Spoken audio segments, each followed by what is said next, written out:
오늘은 지난번 국회 세미나와 관련된 이야기를 이어가 보려고 합니다. 제 유튜브를 보시고 많은 분들께서 관심을 보여주시고 또 어떤 분들은 연락도 해주시고 하시는데 감사하게 생각하고 있습니다. 그 중에서 유튜브가 재미없다고 하시는 분들도 있었고 주제가 단순하다고 하셨던 분도 있었는데 제가 유튜브를 시작한 이유는 딱 한 가지였습니다. 저는 부사관으로 34년 군 생활을 해왔기 때문에 부사관의 애환을 누구보다 잘 알고 있다고 생각을 했습니다. 저는 전역을 했지만 부사관들이 하고 싶은 이야기를 대신 해주고 싶어서 유튜브를 시작했습니다. 그래서 주제가 부사관 문제만 이야기하다 보니까 하나로 단순해질 수밖에 없다고 생각을 합니다. 이런 비유가 맞을지는 모르겠지만 노포의 맛집 중에서 한 가지 메뉴만 가지고 장사를 해도 줄 서서 먹는 집들이 있지 않겠습니까? 부사관에 대한 차별적인 제도가 개선될 때까지는 주제가 단순하더라도 부사관 문제 하나만 가지고 해보려고 합니다. 그리고 저는 군인이었고 또 군대를 누구보다 좋아했었기 때문에 군대나 군인의 위상을 손상시키거나 군대를 희화하고 싶지 않기 때문에 재미는 없을 수밖에 없다고 생각을 합니다. 재미가 없더라도 구독자가 적어지더라도 부사관들이 하고 싶어하는 이야기를 잘 만들어서 저의 초심을 잃지 않고 해보겠습니다. 지난번 국회 세미나에서 제가 복지 분야에 대해서 발표를 했습니다. 군대에서 복지 혜택만큼은 장교와 부사관의 신분의 차이를 빌미로 차별하지 말아야 된다고 발표를 했더니 많은 사람들은 공감을 해주셨지만 일부는 날카롭게 반응한 분들도 있었습니다. 제가 발표 시간의 제약 때문에 충분히 설명하지 못해서 오해가 생겼을 수도 있기 때문에 오늘은 복지 분야에 대해서 자세하게 이야기해 볼까 합니다. 국회 세미나 발표를 했더니 저를 비난하신 분들의 일부 공통적으로 장교와 부사관은 신분의 차이가 있기 때문에 복지 점수도 차이가 있을 수가 있다.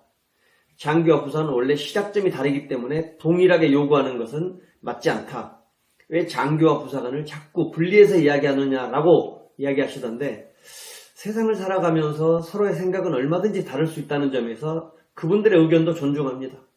그러나 제가 장교와 부사관을 자꾸 갈라치게 하거나 분리해서 이야기한다고 하는 부분에 대해서는 저는 동의할 수 없습니다. 제가 장교와 부사관을 갈라치게 하는 것이 아니라 대한민국 군대가 이미 장교와 부사관을 차별하고 분리해 놓고 있는 것을 장교와 부사관을 함께 생각해달라고 주장하고 있는 것입니다. 부사관들 중에서 불만이 있는 사람들이 그렇게 많냐고 물어보는 사람들도 있던데 부사관들 주위 불만이 있더라도 현역 신분이라서 겉으로 드러내지 않고 있을 뿐입니다. 수많은 부사관들이 속으로는 부글부글 끓어오르는 감정을 억누르고 있다는 것도 분명한 현실입니다. 불만이 없어서 침묵하고 있는 것이 아니라 차별에 지쳐서 말하지 않고 있는 것뿐이라고 저는 생각하고 있습니다. 저의 생각은 현역 때나 예비역인 지금이나 분명합니다. 군대에서 계급의 존엄성과 신분의 차이는 반드시 지켜져야 하는 영원 불변의 진리라고 생각을 하고 있습니다. 그러나 신분의 차이를 차별하는 도구로 쓰는 건 명백한 불공정한 행위입니다. 그리고 그것은 인간사회에서도 군대 생활에서도 반칙입니다. 장교의 계급과 지휘권은 존중해야 되지만 인간으로서 누려야 될 기본적인 권리와 복지 혜택은 차별이나 차이가 아닌 공정해야 원칙이라고 저는 생각을 하고 있습니다. 특히 군인으로서 누리는 기본적인 권리라고 할 수 있는 복지 혜택은 누가 뭐라고 해도 공정해야 합니다. 계급이 높다고 이사를 많이 다닌다고 책임이 많다고 해서 차별하는 것은 어떤 이유에서도 정당화될 수 없다고 생각합니다. 올해부터 개선되었습니다만 군자녀 기숙사가 대표적인 사례입니다. 군인 자녀가 국방부에서 운영하는 기숙사를 들어가는데 장교 자녀라는 이유 하나만으로 부사관 자녀보다 점수를 높게 부여하고 있었다면 부모가 똑같은 기간을 복무해도 부사관이라는 이유 하나만으로 부사관 자녀가 점수를 낮게 받고 있었다면 이게 21세기 대한민국 군대의 상식적인 제도라고 생각할 수 있겠습니까? 군자녀 기숙사가 1996년도에 만들어졌다고 하니까 그때부터 2024년까지 약 28년간 부사관들은 이런 차별적인 제도를 견디면서 군생활을 해오고 있었습니다. 이런 것을 고쳐달라고 하는데 과도한 요구라고 할 수 있겠습니까? 2021년도에 제가 국가인권위원회 진정을 제기해서 국가인권위원회에서 제도 개선을 권고하니까 마지못해서 2025년부터 제도가 바뀌었습니다. 앞으로는 부모 신분에 관계없이 복무 연수를 기준으로 공정하게 점수를 부여하게 될 것입니다. 늦었지만 당연하다고 저는 생각합니다. 제가 이렇게 주장하고 있는 것을 장교와 부사관을 갈라치게 한다고 생각하는 사람들이 더 나쁘다고 생각하죠. 이제 장교들만 누리는 기득권 내려놓고 동반자로 함께 나가야 강한 군대가 되지 않겠습니까?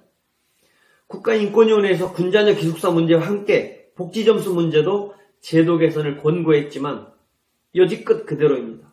복지점수를 산정하는 토대가 되는 기준점수는 계급별로 부여하지 말고 복무연수를 기준으로 부여하라고 국가인권위원회에서는 권고하고 있습니다. 누가 얼마나 오랫동안 국가에 헌신했는가라고 하는 명확한 기준이 있음에도 불구하고 부사관들에게만 불리한 계급별 점수를 바꾸지 않고 있는 것은 저는 이해하기 어렵습니다. 군생활을 처음 시작하면 하사는 78점, 소위는 88점으로 10점 차이를 받고 군생활을 시작을 합니다. 심지어 군생활 1년차 소위가 20년 이상 군생활했을 원사보다도 1점 높게 점수를 받고 시작을 합니다. 부사관으로 28년 근무하면 원사는 114점의 기준 점수를 부여받게 되는데 장교로 28년을 근무하면 중령은 124점의 기준 점수를 부여받게 됩니다. 처음 하사와 소위가 시작할 때 벌어졌던 10점 차이가 군생활 내내 그대로 이어져 온다는 것입니다. 여러분도 아시다시피 휴양시설의 이용은 0점 몇 점 차이로 선발에 당락이 갈립니다. 그런데 10점 차이라고 한다면 부사관은 복지시설 이용하지 말라는 의미와 다를 게 뭐가 있겠습니까? 이쯤 된다고 하면 군인 복지시설이라고 할 것이 아니고 장교 복지시설이라고 부르는 게 오히려 더 정확하지 않겠습니까? 군인복지기본법은 군인의 생활 안정과 삶의 질 향상을 도모하고 군인의 사기를 높이기 위해서 복지 혜택이 주어져야 된다고 규정하고 있습니다. 군인복지법에는 장교의 생활 안정과 장교의 삶의 질 향상과 장교의 사기를 높이기 위해서가 아니라 부사관을 포함한 모든 군인의 생활 안정과 부사관을 포함한 군인의 삶의 질 향상과 부사관을 포함한 군의 사기를 높이기 위함을 목적으로 하고 있다고 분명하게 규정하고 있습니다. 이제라도 복지 혜택은 장교만 우대하는 것이 아니라 부사관도 군 복무했던 기간만큼이라도 국가에 헌신했던 기간만큼이라도 장교와 부사관이 동등하게 대우받아야 된다고 저는 주장하고 있습니다. 그럼에도 불구하고 장교들만의 기득권이 공고해지고 부사관을 차별하는 제도가 계속 유지된다고 하면 부사관으로 들어올 수 있는 지원자는 줄어들 수밖에 없을 것이고 중사, 상사, 중견 부사관들은 상대적인 박탈감을 느끼면서 군을 떠나는 원인으로 작용할 수밖에 없을 것입니다. 이제는 시대가 바뀌었습니다. 우리나라 사회 환경도 바뀌었습니다. 세상의 모든 것이 바뀌었습니다. 그러나 장교의 특혜와 부사관의 차별은 여전히 변하지 않고 있습니다. 언제까지 이런 기득권을 주장하면서 군대를 유지하겠습니까? 국방부는 부끄러운 줄 알아야 됩니다. 국가인권위원회에서도 신분상의 차이로 기준 점수를 부여하는 것은 기본권 침해라고 제도를 개선하라고 권고했지만 국방부는 꿈쩍도 하지 않습니다. 어떤 분들은 저의 주장을 육군 주임원사까지 했던 사람이 장교와 부사관의 신분상 차이와 차별도 구분하지 못하고 과도하게 요구한다고 비난하십니다. 진짜 비난받아야 할 사람은 신분상 차이와 차별도 구별하지 못하고 부사관의 기본권마저 차별하는 국방부와 정책부사가 비난받아야 마땅하다고 생각합니다. 복지시설은 부사관 본인만 사용하는 것이 아니라 부사관의 자녀도 사용하고 부사관의 부모님도 함께 이용하는 시설이기 때문에 더더욱 차별해서는 안 된다고 생각합니다. 부사관으로 군복 입고 있다는 것이 부모님과 자녀들에게 미안하지 않는 군대, 국가에 헌신하는 노력이 존중받을 수 있는 군대가 만들어져야 된다고 생각합니다. 그래야만 대한민국 군대가 진짜로 강한 군대가 될 수 있을 것이고 그래야만 군복을 입고 부사관으로 근무하고 있다는 것을 자랑스럽게 생각하는 대한민국의 군대가 될 것이라고 저는 기대해 봅니다. 지금 이 순간에도 최전방 철책선에서 바다에서 하늘에서 수많은 부사관들의 헌신으로 대한민국의 평안함이 유지될 수 있다고 저는 주장하고 있습니다.